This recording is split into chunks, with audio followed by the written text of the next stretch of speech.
ತನುವ ಕೊಟ್ಟೆನೆಂದು ನುಡಿದು ಗುರುವಚನಕ್ಕೆ ದೂರವಾದೆ. ಮನವ ಕೊಟ್ಟೆನೆಂದು ನುಡಿದು ಲಿಂಗಮುಖಕ್ಕೆ ದೂರವಾದೆ. ಧನವ ಕೊಟ್ಟೆನೆಂದು ನುಡಿದು ಜಂಗಮ ಮುಖಕ್ಕೆ ದೂರವಾದೆ. ಕೂಡಲ ಸಂಗಮ ದೇವ ನಿಮಗೆ ಮಾಡಿದೆನೆಂದು ನುಡಿದು ಕೆಟ್ಟ ಕೇಡಿಂಗೆ ಕಡೆಯಿಲ್ಲ. ಈ ವಚನದ ಅರ್ಥ ಹೀಗಿದೆ.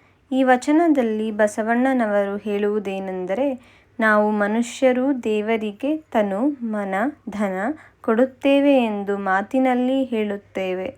ಆದರೆ ಗುರುವಿನ ಮಾತನ್ನು ಪಾಲಿಸುವುದಿಲ್ಲ. ಲಿಂಗಭಕ್ತಿಯಿಂದ ದೂರ ಉಳಿಯುತ್ತೇವೆ. ಜಂಗಮರ ಸೇವೆ ಮಾಡುವುದಿಲ್ಲ. ಅಂತಹ ಮಾತು ಮತ್ತು ಕೆಲಸ ಒಂದಾಗದ ಕಪಟ ಭಕ್ತಿ ಮಾಡಿದರೆ ಅದರ ಕೆಟ್ಟ ಫಲಕ್ಕೆ ಮಿತಿ ಇಲ್ಲ ಎಂದು ಬಸವಣ್ಣನವರು ಹೇಳುತ್ತಾರೆ. ಅದಕ್ಕೆ ನಾವು ಭಕ್ತಿ ಮಾತಿನಲ್ಲಿ ಅಲ್ಲ, ಜೀವನದಲ್ಲಿ ಅಳವಡಿಸಿ ತೋರಿಸಬೇಕು.